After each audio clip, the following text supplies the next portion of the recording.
special series at DETV about Black maternal health in Delaware. I'm your host, Kaylin Pride, and tonight's series is sponsored by Consumers for Quality Care. I'm here joined by Representative Melissa Minor Brown. How are you this evening? I am wonderful. Thank you so much for having me. Thank you for being here. And I'm also joined by former U.S. Congress member, Dr. Donna Christensen. How are you this evening?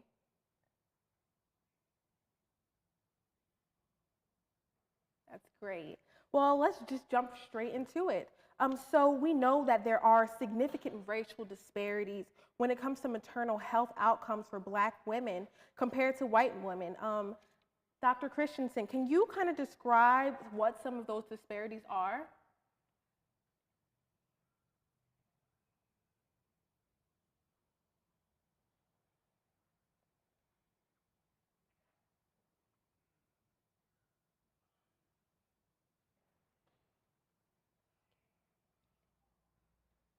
African American women, it's 3 to 4 times higher than in our white counterparts.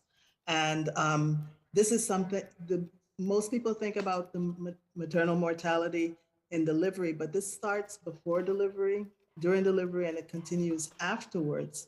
And too many Black women just don't have access to quality health care during their pregnancy or after their pregnancy. But I must point out that this is a issue regardless of income, regardless of educational level, and regardless of socioeconomic status. It affects all Black women.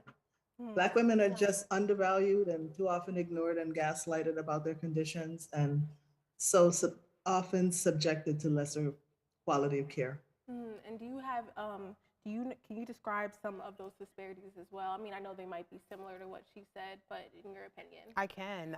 Well, you know what? I think it's interesting also that Dr. Christensen mentioned that Black women just don't have that access to quality care, because many times we get blamed for the disparities that exist.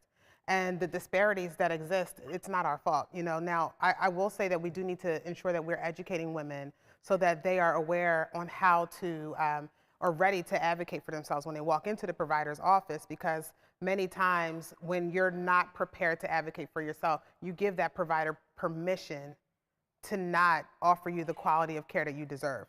But when we talk about Delaware, Delaware, well, first, the U.S. is one of only 13 countries where Black maternal mortality is on the rise. That's a problem. But looking at Delaware, which is so small, the fact that Black women are 2.5 to 3.5 times more likely to die during childbirth from preventable complications is a problem. Right. And then looking at infant mortality, we rank 28th in the nation when it comes to our infant mortality rates, with our Black infants dying 3 times faster than their white counterparts prior to their first year of life, first year of life.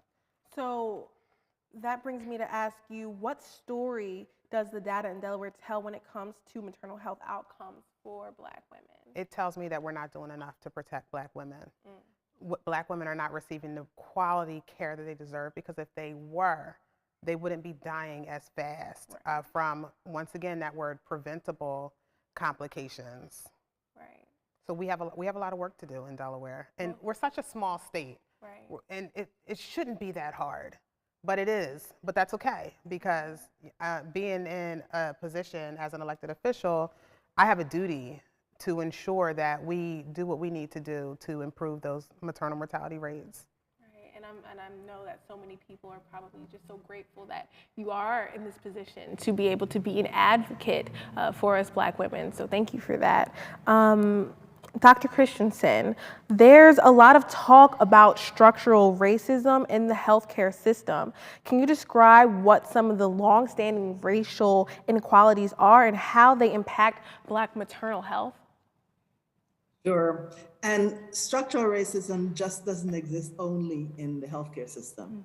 It exists in about every facet of our lives, and all of it has an impact, an adverse impact on the health of Black women, of people of color in general, but more so on Black women, who are the most likely impacted by some of the adverse things that we see coming from structural racism, such as poverty, segregation, poor, substandard housing, unequal educational systems, environmental pollution and issues like that. For example, when we look at the inequity in K through 12 education, and we look at how few Black doctors and healthcare providers of any kind are in this country, we'll never be able to meet it unless we can improve our educational system. And levels of education are related to higher education, better health. Right. So that's just one inequity. But I want to just point out that beyond the care that's given and the discrimination that one might face in the healthcare system, it's a lifetime of racial trauma that impacts Black women more than it impacts Black men and any other population group.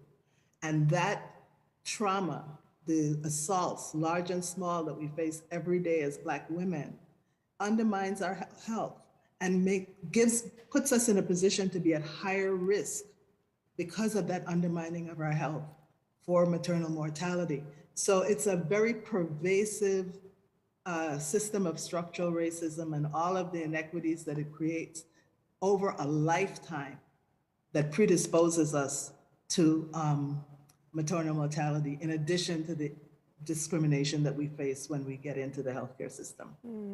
Representative Brown, did you want to add anything to that in terms of the longstanding inequalities that we face? Well, I think it's important to point out, Dr. Christensen, you talked about the lifetime of trauma, and that lifetime of trauma, I feel like we are born into this world with everything already up against us. Yes. And it creates this sense of resiliency in us. We have no choice, right? We still have to make it through. We still have to be resilient. We still have to bounce back. We still have to be that strong Black woman. And because of that perception in society, that shows up in every space that we're in, especially in the healthcare arena. Especially, we've seen data that shows that not just Black women, but Black patients, period, have not received the same amount of pain medication for chronic illnesses like cancer, for instance. Black patients do not receive the same amount of pain medicine for cancer pain as their white counterparts. Now, come on. Right. And data is data, right? The data, it's proven right there. It doesn't lie. Right. So just looking at that and that whole perception of being the strong Black woman, we don't want to be the strong Black woman when we're out there birthing a baby. We want the same quality of care that our white counterparts are receiving. Yes, absolutely. No, I feel and are dealing with being resilient and having to deal with these things over and over is just, it creates the propensity to chronic diseases and even shorter lifespans. And it has been shown by research to affect Black women more than anyone else. And with that being said, Dr. Christensen, I'd like to ask you, a lot of us may be ready to move on from COVID-19, but it's still out there and it's disproportionately impacting Black communities specifically. How do you think that the pandemic will impact maternal health, particularly among Black women now and then also in the future?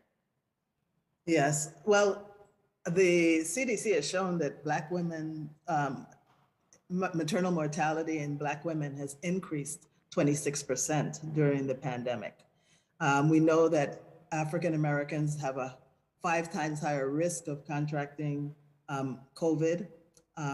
Pregnant women are not necessarily, in general, more susceptible to COVID, but when we get it, our disease is much more serious. We end up in intensive care units and on ventilators. And so the fact that the African American community and other communities of color are so heavily impacted, Black women are about 2 times more at risk of getting COVID, and therefore having those serious complications and become long haulers and other things that we may not even know that are sequelae of having been infected with COVID. Right. Do you have anything to add? I could add our low vaccination rates. Our low vaccination rates put us higher at risk because of the misinformation that's shared. And the other thing that happens is a lot of clinics restricted their services. And so prenatal care was not always available. The places that Black women were having difficulties already with access to care, and this just made it worse. Right. And speaking of low vaccination rates, could you kind of talk about what we're seeing here in Delaware? I know Governor Carney has really been on top of things when it has come to getting the people of the state vaccinated, but could you kind of talk about COVID and how this affects Black maternal health? Absolutely. I mean, we're getting to a better place when it comes to vaccination rates here in Delaware, but in the beginning of COVID and when the vaccine first was introduced, it was pretty understanding why individuals were reluctant to get vaccinated because of what we're talking about right here when we talk about the data. You know, the long history of inequities in our healthcare system, and like Dr. Christensen said, just not in our healthcare system, but those social determinants of health, which show up as, when we look at the disparity rate, disparities are created by inequities. Mm-hmm. So when we talk about the vaccination and the distrust in the healthcare system, this is where it comes from. You know, individuals they don't trust. Right. Black people do not trust our healthcare system, and it's not because they just don't want to trust it. There's a new vaccine. No, because we're looking at the long history. Yep. The track record. Exactly. Yeah. So that's where that comes from. How do we get to a better place? It took years to get here. It took decades. It took centuries. It's going to take that long to fix it. And actually, that's a good question to ask. In your opinion, Dr. Christensen, what do you think it is going to take to be able to change that? It's going to take everyone really advocating for certain things that are on the table, like the Omnibus bill. That has so many parts of provisions in it that support women's better health. It invests in the social determinants of health that we were just speaking of. It funds community-based organizations to work to improve maternal health. It improves data collection. It supports better mental health services, telehealth, and many, many other things, research. And it adds 1 year of automatic Medicaid to any woman who has delivered who does not have health insurance automatically in the postpartum period, which is just as important a period as when you're in the middle of your delivery. Yeah, I do know that I don't feel as though personally enough emphasis is put on postpartum. A lot of emphasis is often put on, prenatal and all that, and everything throughout the pregnancy, but postpartum isn't really something that is talked about enough. So that's a very important topic. Now, Mimi, I know you've done a lot of work and a lot of legislature to address Black maternal health, and we will get into that in a moment. But first, I want to ask you, what kind of stories have you heard from your constituents or experiences you've had firsthand, maybe, that have prompted you to prioritize acting on this specific issue?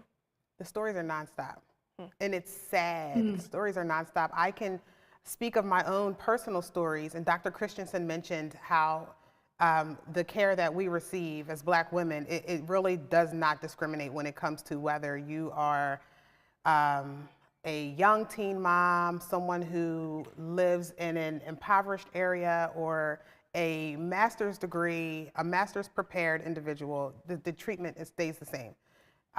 When I was 18 and pregnant, and I had Medicaid, and I didn't know much about healthcare because I'm young, and I remember a doctor's visit, and I was about 37 and a half weeks pregnant, and I remember I couldn't squeeze my fist because I was so swollen. Oh, wow. I had pitting edema in my legs and feet, my hands were so swollen, and I remember coming home from my OBGYN appointment, and my mom, she was a nursing assistant at the time, and I remember she said, well, what did your doctor say about the swelling? And I said, he told me to put my feet up and just rest. And she's like, well, what was your blood pressure? And I remember telling her my blood pressure. And I just remember now as a nurse, I know that was a bad number because my systolic blood pressure was so high that she made a phone call. And next thing you know, I was in the hospital the same day with preeclampsia and getting an emergency C-section. And if she had not have asked me those questions, if she didn't have that basic knowledge that my blood pressure was too high, I could have died and my baby could have died. Wow. And as a master's prepared registered nurse delivering a baby, I remember I had gestational diabetes, and I had to really advocate for myself at that time, like talk to the doctor and say, listen, I know that the risk for stillbirth is really high right now, and I think we need to really start thinking about what we're going to do because my blood sugars are all over the place, and I wasn't being heard. So I went, prior to my appointment, I went to Wendy's, and I purchased a #1 and an orange soda. And I'm a nurse, so I'm like, all right, I know what this is going to do to my body. But what it did was, when it was time for my non-stress test and my movement test, my baby was not moving enough. My sugar was high, and I did have a baby that day. Wow. But that was me advocating for myself. Like, now I have to prove it. Then I delivered my son, and he looked a little jaundiced. And I said to the nurse, my son, I think my baby's jaundiced. And because the whites of his eyes were really yellow. And she said, no, that's just what little black babies look like. And I'm here as a master's prepared registered nurse. And I'm like, what? Well, let's just say a few days later, we were at AI DuPont Children's Hospital because he was jaundiced. And I knew what I was talking about. That's not just what little black babies look like. But my best friend had similar experiences, and she actually, unfortunately, delivered a stillbirth at 37.5 weeks. And she had gestational diabetes. And she went into her OBGYN's office, took forever to find the baby's heart rate. And she complained about some issues that she was experiencing. And her OBGYN compared her to his wife and said, oh, my wife has the same issue, she's fine. And 3 days later, and I knew something was wrong because she came to see me that day, and I just thought, no, that just doesn't sound right. It was a Tuesday, we were celebrating Juneteenth, and by that Friday, her baby was dead. So preventable complications. Jeez. And that's just a small portion. You know, this is real life. I'm hearing these stories every single day. I literally, right before we sat down in these chairs, I had a conversation with someone because one of her employees had the same experience with not receiving the care that she deserved, with not being heard, and just a horrible experience in the birthing suite. And like I said, this is preventable. Right. Exactly. The word preventable keeps coming up, and it is absolutely preventable. And some states have done wonders to reduce their maternal mortality. California is one, Massachusetts, Nevada. So we know it can be done.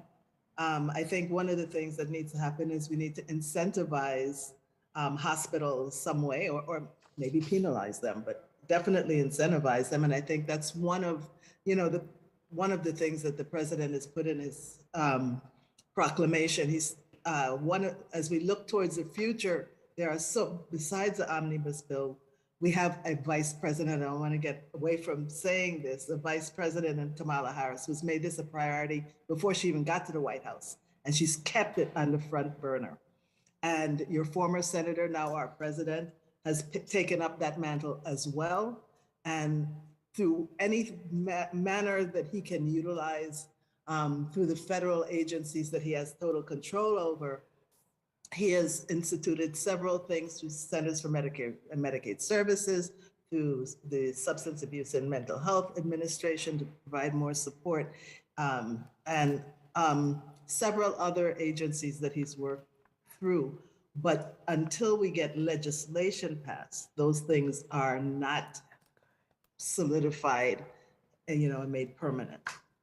You know what, you're so right. And I just have to quickly shout out the Congressional Black Maternal Health Caucus, because they initially introduced the Momnibus, and it's an amazing series of bills that hopefully we can get through the Senate. I believe it is through the House, but we have to get it through the Senate. And go ahead, Dr. Christensen. I don't even think it passed the House yet. I checked today, but it can pass the House, and several things have been put into the Build Back Better bill, which still hasn't gone anywhere. But we really need to, that's why a lot of advocacy is really needed, not only in Delaware and the Virgin Islands where I'm coming from, but also across this country. It can be done, it must be done, but it's going to take us all putting pressure on our representatives to make sure that it happens. But that's why I feel as though having conversations like this is important. Like what we're doing right now is really Absolutely. important. Getting the word out, having these conversations, letting people know how we feel about these things. We're noticing them as Black women. We're feeling them. So yes, this is honestly great. But I want to keep going. So I just briefly touched on I mentioned a little bit of the work you've done. But can you tell me yourself what are some things that you've done about this in our state? Yes, so I just filed the 2022 Delaware Momnibus 2022 because there's going to be a 2023 because we have to continue until the disparity no longer exists. Yes. So the 2022 Delaware Momnibus, it's a series of bills all related to maternal health and improving maternal mortality rates. Right. One of the bills I filed last session, which will be ran this year, and that's House Bill 234. That bill expands Medicaid to 1 year postpartum, which is so important because right now we're at a 60-day cutoff, and that is just unacceptable because we know that postpartum depression many times presents itself at that 1 year mark or right around that time. Also within that legislation is a mandate for hospitals and birthing centers to provide annual implicit and explicit bias training to all staff, not just the doctors and nurses in the maternity or labor and delivery, but to every single employee in that hospital or in that birthing center. That's important because your experience starts at the door. Yes. Also requesting that our Delaware Medicaid provide us with a plan on how they are going to reimburse doula coverage. So they're going to provide us with that plan by November of this year. So that's exciting because every woman should have access to a doula. We've seen how the use of doulas has improved maternal mortality rates everywhere. I have 2 bills related to the Department of Corrections. And I'm so excited because the Department of Corrections is also excited about these bills. One of the bills is to have the Department of Corrections not only to allow women to have access to a doula or a midwife during their pregnancy while they're incarcerated, but also to create a doula midwifery program within their facilities. So I am so excited about that. And then there's another bill related to Department of Corrections, which expands how they, I shouldn't say expands, but it expands the restriction on shackling women. So right now, that you cannot shackle a woman if she is in labor or immediately postpartum. But we should not be shackling pregnant women. At all. Right. So this expands it to the 2nd and 3rd trimester so that woman is not shackled at all. Especially, going out to an OBGYN appointment and you're walking into your OBGYN's office in the public and you're in shackles, and we've heard of women tripping over their shackles. So we're just not going to do that. It's unsafe. To me, it's a bit inhumane. Very. So that we need to just stop that. And then there's another bill that actually exempts women who are receiving TANF, which is temporary assistance for needy families, cash assistance. It exempts them from the work requirements because right now you actually have to go out and prove that you are actively looking for a job. And I just can't imagine at 9 months pregnant having to, that is so stressful to have to every week turn in a document showing that you went out to these jobs and we're seeking employment. We can't do that. So that will be in effect up until 6 months postpartum. Wow, you're doing a lot. I'm so excited, but it's still not enough, right? It's great, but it's still not enough. We have to keep going until the disparity no longer exists. Absolutely, and Dr. Christensen, I thank God for the states, because a lot of things that we're trying to get through Congress with representatives like Representative Minor Brown in state legislatures, they can get them done. Congresswoman Presley also has a bill called the Justice for Moms Act that addresses a lot of the incarceration issues that you talked about as well.